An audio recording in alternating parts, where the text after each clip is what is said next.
After the last words spoken by your friend Dag, the view screen at the end of the table comes to life in an immediate and brilliant vista of color and activity.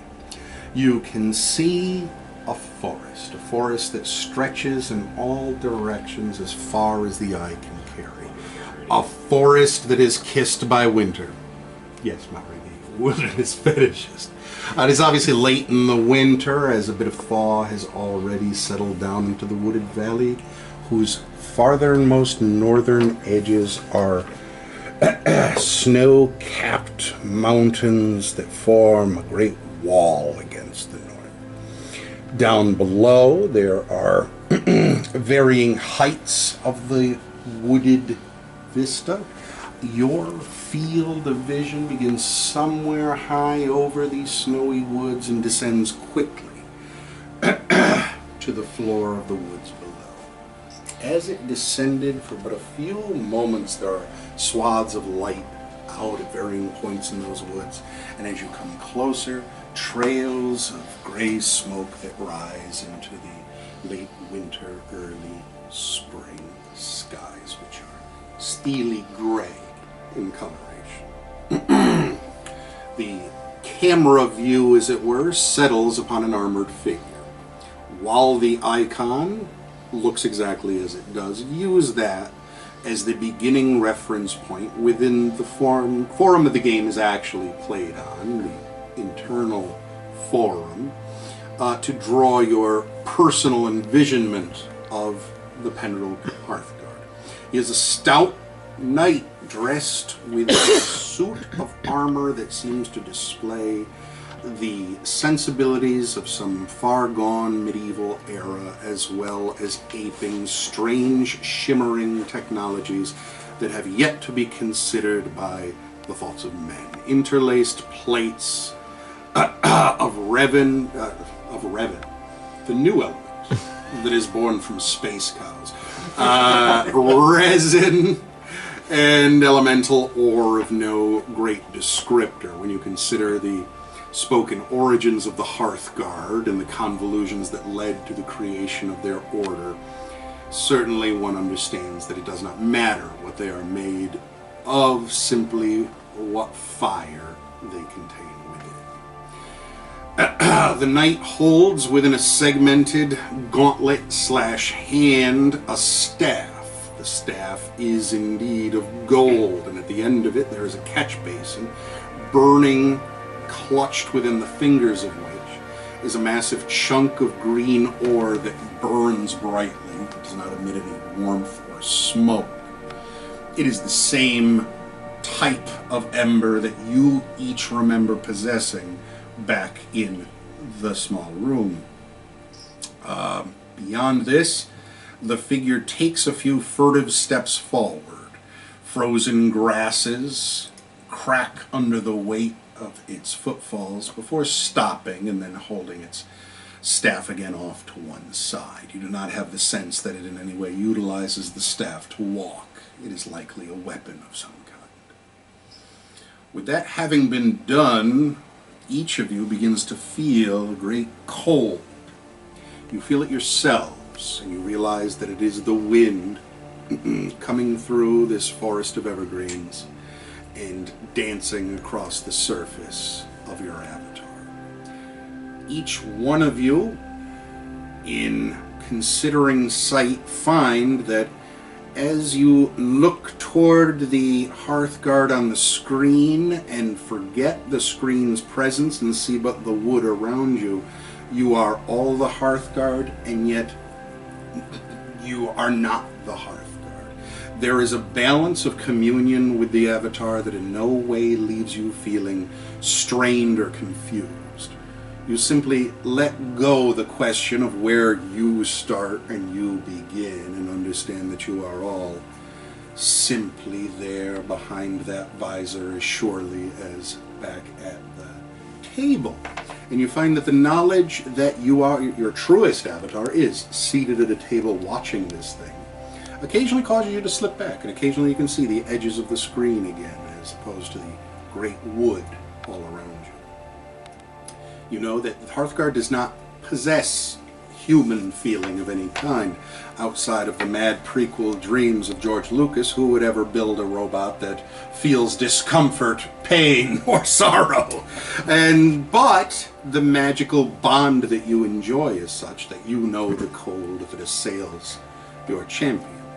You can feel frozen grass breaking under your boots. These are not pleasant or unpleasant feelings. They are simply knowledge that comes to you from your hand so far away.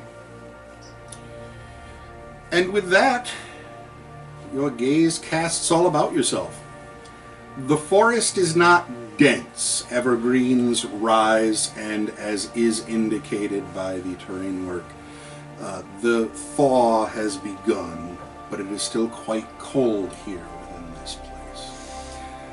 You, searching the skyline, occasionally see the tell of smoke rising from elsewhere in the wood. During the descent, as I said, there was smoke and there was light, but at no point did you have a sense of that which surrounds these deep woods, or in what direction such might lie. Simply that there is some there is some indication of habitation as you descend, and then past that, you are a night alone in the woods. So, given the fact that this is the first time you are playing in the campaign session as per the Hearthguard rules, I will tell you all that the same level of free communication that you enjoyed at the table, you still do enjoy here during these times. For those of you who might not be as familiar with playing role-playing games, obviously it is a game where conversation does compose quite a bit of it, however, so does player action. When you are attempting to do something, anything, you simply offer to the attention of the game master that you would like to do XYZ by simply announcing something along the lines of, I'm going to make my way over to the shrubbery and see if that odd noise I hear is coming from something that's hiding there, something along those lines. Or, okay, well, we'll walk down the street until we see something interesting. That represents the two sort of poles of exactness that are required. So that having been said, with no evidence of your little squire or the chamber, you find yourself in these woods. Despite the extreme cold, flowers in small shrub are in bloom. Immediately, the reaction and the first words spoken upon accepting the bond to the Avatar were by Ryan, who indicated something about flowering roses.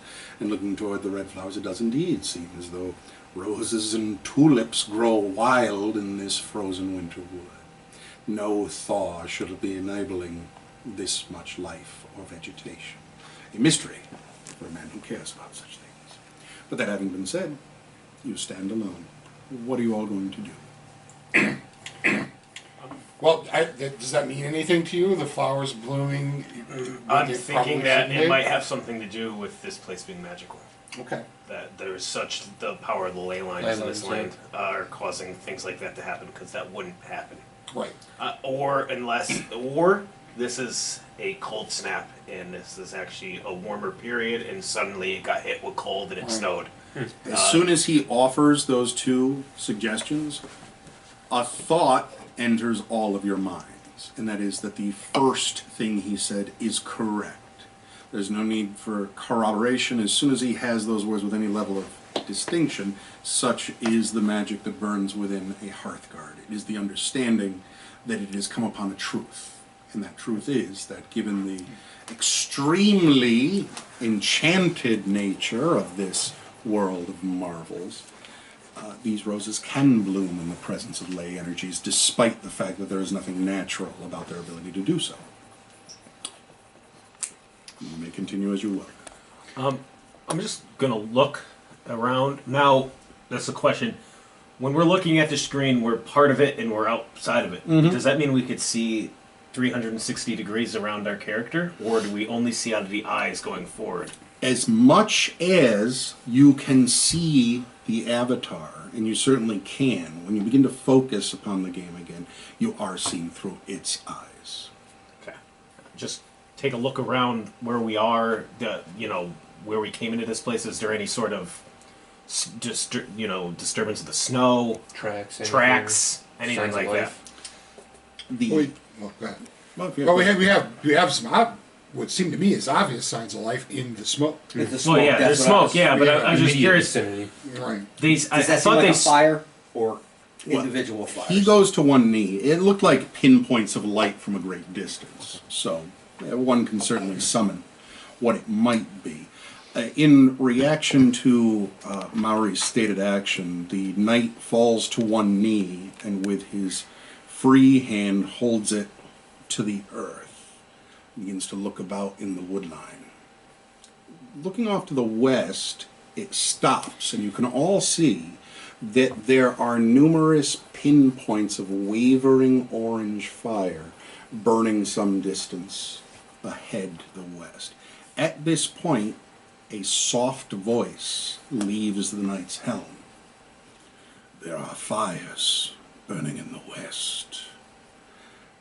The thaw and refreeze of the snow has not entirely concealed wagon trail westward into the lit area. Having spoken, the Hearthguard then rises. Well, there we go. Says wagon train going west. I say we Pursue. follow it. Pursue. All right.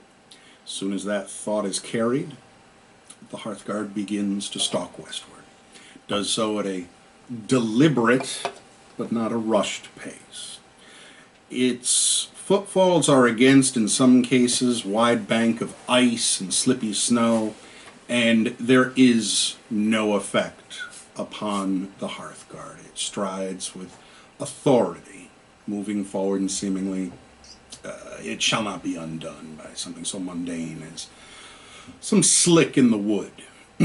Occasionally it rights or corrects its path of travel when an area begins to grow too densely wooded, but it is carrying ever westward. It whispers to itself, but obviously in communication to all of you. It is perhaps a half-mile out. It will not take much time to reach those fires.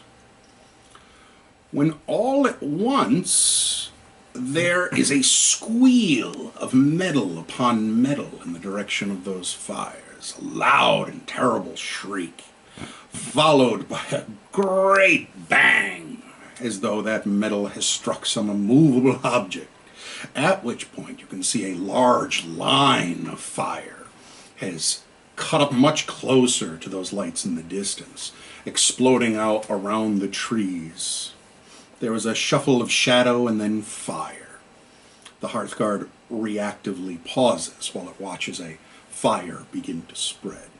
Something has struck the woodline ahead, a vehicle of some kind. At this point, I would like for Rich to give me a percentile check. Again, you're always looking low. 76. All right, now it's a blind roll. I would caution folks, you don't always know what you're rolling for with a blind roll, and sometimes it's just something of narration or incremental importance. You might not, a roll like that in the name of tutorial session is best not massively sacrificed to attain a successful event. You hear a shout go out. A man's voice. Definitely coming from the area of this fresh fire and potential crash. You really can't make out what's being said.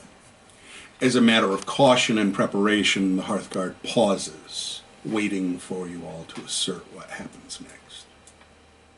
I think we should try to find that We'll voice. investigate a bit, but cautiously. Yeah, keep an eye out for anything, any sort of shadow that might come out of where the fire is. Just keeping an eye out for new tracks if something's going to try to ambush us. Okay, Rich, you suggested some measure of celerity be utilized. Go ahead and give me a percentile check. 95. So, with bowed back, the Hearthguard begins to crunch forward, and crunch he does. His boots cannot be impeded by the elements, but those elements, they yield with a good deal of resistance. further, the armor sounds particularly clunky at the moment. You blamed on the cold. Beyond that, throw the dice however, Yeah. Straighten up here. the woodlands are always at a rather upward tilt. You're all aware of that pitch. When you are still several hundred feet out from what you can now see is a jeep, green jeep, which has crashed against the base of a tree and let up great pool of fluid which is combusted. The tree itself is burning rather freely. There is a man who seems to be, despite the flame, trying to go through the twisted wreckage of the jeep. He is shouting, apparently to himself. "You will tell Sandhurst our contract is no more. Worthless, haunted gypsy woods. I withdraw my accept of employment. This does not befit the son of Vanko. Humiliation. My skills are wasted on this worthless witch hunt." The man's back is bare and heavily scarred. Looks as though this man has endured more than any reasonable human being's amount of pain during the course of his life. Massively well-muscled, and a greasy head of black hair falls down about his shoulders. Again, bare. There would seem to be some sort of harness strapped before him, perhaps at his chest, as there are crisscrossing black leather bands meeting across that wide back. Beyond this, he is wearing a bright orange set of pants that catch the reflection of the fire. It very much looks like a workman or perhaps a prison inmate's jumpsuit, which has been torn down to the waist and allowed to fall. "Ridiculous! Ridiculous! Are you even receiving this, Murdoch? Draska!" He pulls something from beneath his hair, and the Hearthguard realizes it is a communication device of some kind, and whispers those words ever quietly. He removes his communicator. The figure then hurls the device into the wreck of the jeep. Fight my way back to the Borenstraten Bridge. Signal. Oh. The man turns to face you all at a distance, and you realize that clutched within each of his well-muscled hands, there are short lengths of metal. Those lengths of metal feed into what resemble two great whips, one of which he holds in each of his hands. As he begins to stride curiously across the frozen earth, energy, electricity begins to surge on a chest plate that you see well resembled, and as the electricity builds on his gut, he lets out a pained moan, cracks the whips to his side, and both whips take that electricity. They crackle and thrash like violent serpents, melting against all of the snow and ice that they carry against. He has a broad and hopeful smile against his ugly face. His eyes are hungry. His lips are cracked and smiling. I did not have to wait very long to find another little iron man to pit my lashes against. Speak, little machine. Have you a name that I should witness you by? Or are you like the last one? Hearthguard is the only name I need.